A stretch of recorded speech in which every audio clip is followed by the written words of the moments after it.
Hello, I'm Lynn Hampson, Area Vice President, Commercial Banking, Toronto Region. Today, we're in conversation with Brian Porter, Group Head, Risk and Treasury. Welcome to Commercial Banking. Great to see you again. It's good to see you again. Brian, in your role as Group Head, Risk and Treasury, you have a broad base of responsibilities: global risk management, group treasury, and strategic investments. Can you give us a better understanding of each of those categories? As well, how does that relate to your typical day in the office? Well, that's a good question. I'm not sure what a normal day or a typical day is, but it could involve anything from adjudicating a large corporate credit for one of our large customers. Could be involved with strategic investments, James O'Sullivan's group, in a business line looking at a potential acquisition. It could involve preparing materials for the board to keep them up to speed in terms of the bank's risk-taking activities, or it could involve meeting with regulators, again, on performance of the bank's overall portfolios. That would be a typical day. Can you give us an understanding of what are the 2 or 3 most important parts of your job? We spend a lot of time collectively making sure that the bank's risk-taking activities are in line with the bank's risk appetite. So from a macro perspective, that would be number 1. Number 2, I hinted at this in the first question you asked, is keeping the board apprised in terms of developments in our risk-taking activities, changes, how our portfolios are performing, what's going on from a regulatory standpoint, those type of things. And the third one would be, again, dealing with regulators and senior management in terms of what's going on in the bank, what's evolving. The bank is a very large and complex place. Being in 50 countries means we're dealing with up to 100 regulators on a global basis. So there's a lot of complexity. Brian, you deal with all of the business segments: Canadian banking, Scotia Capital, and international banking. How do you and your leadership team assist all of those business segments to manage the risk across the entire bank? Well, I think that the role of general or global risk management's evolved from being a gatekeeper role to being a strategic partner. So we work with the business lines on helping them achieve their business targets or their goals for the specific year. So for an example, we'd work with the last couple of years with Scotia Capital in terms of what had been going on in terms of the global credit crisis. How do we de-risk parts of their portfolio, and how do we take that shareholders' capital and deploy it in an area that's more consistent and predictable in terms of earnings for the bank's shareholders? Brian, we hear a lot about risk appetite from our colleagues and in business journals, and one of the bank's key priorities is prudent risk management and appetite. Can you give us a better understanding of how you want people who are customer-facing to think about risk appetite? Risk appetite is a term that Scotia bankers are going to hear more of going forward. But on a macro basis, risk appetite is the alignment of the bank's capital, our risk-taking activities, and our strategy. So it's really the balance of all of our stakeholders. So for example, depositors at the bank want security and a good rate.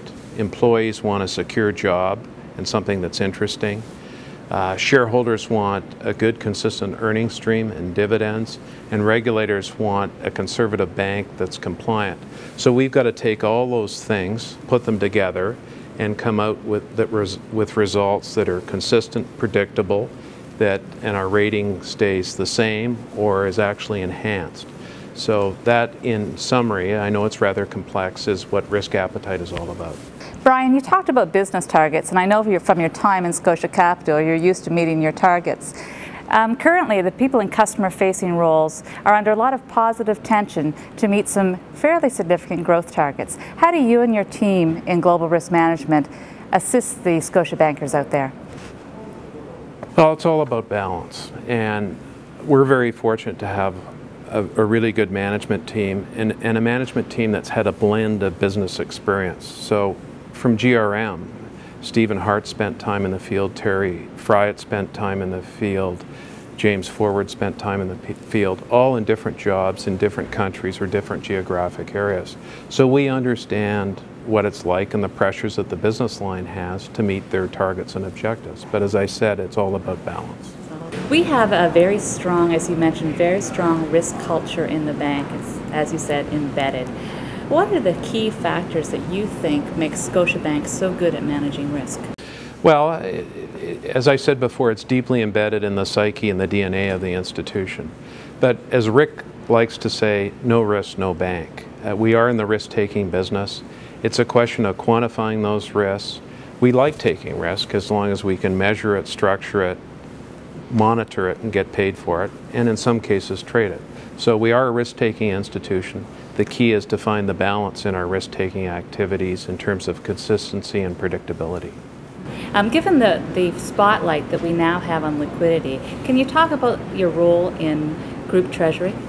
You're going to continue to hear a lot about liquidity going forward because capital and liquidity are really the lifeline or the circulatory system of banks. So we've had some changes in leadership in group treasury over the past year, 18 months. Jeff Heath has taken over as treasurer. He's ably assisted by Ian Barry and a great team of other individuals. And we collaborate with the business lines. For example, in terms of the Canadian Retail Bank, Jeff and Ian would spend a lot of time with Robin Hibbert and Barb Mason in terms of deposit strategies, because we want to continue to grow our deposit base both in Canada and outside of Canada, because the deposit base is going to be key to our liquidity strategy going forward. Brian, while we all feel that the economy is turning to recovery, there's still a lot of hesitation out there in the business community. So what are the things that you still worry about in the coming year? Well, I think from an all-bank perspective, we're very fortunate that we've got three very strong business lines. We're well diversified from a revenue and a profitability perspective. The second point I'd make is our balance sheet is very strong. On any global standard, we're extremely well capitalized on Tier 1 capital or TCE basis. I think that as the economy starts to recover here, asset growth has been somewhat muted this year. That's going to carry on for the balance of the year would be our estimation. But recovery will take hold in different geographic areas, Canada and the US and throughout Latin America at different times. Peru's recovering nicely, Chile's recovering nicely, and other countries will follow. You talk a lot about the international side. In your role of strategic investments, are you focused on the international side, or can you let some secrets out as to what you're looking at? Yeah, it's going to be a very opportune time for the bank, again, because we're well capitalized and we have a very strong balance sheet. So James O'Sullivan and his group in strategic investments are working with the three business lines in terms of potential acquisitions. And this is the time in the cycle as some banks have had some balance sheet issues, or they don't feel that a certain business line is core to their institution any longer. That will provide opportunities for us on the acquisition front. So the next 2 years, I think, will be very active for the bank on the acquisition front. Brian, as Group Head of Risk and Treasury, you're obviously very engaged. You also have a wonderful family, and you're involved in the community. How do you make it all work? Well, again, I guess it's all about balance, but I've got a great job. I love it. I'm passionate about it. I have the support of Megan and our children, obviously. We have 3 teenage children, so we're very active with their schools and their activities. As a family, we enjoy traveling together, and we enjoy spending time at our cottage in Nova Scotia. Is there anything else today that you would like to share with the Scotiabank team? Sure. I've had the good fortune to travel to a lot of different geographic areas in which the bank operates.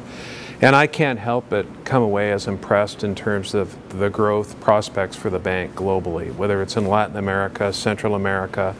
I was recently in the Middle East and India, and we're blessed to have the platforms that we do, the leadership and the people that we have. So the future of the bank, again, our balance sheet's in very good shape. We've got good growth. We have good leadership in place. So the future of the bank looks exceedingly bright.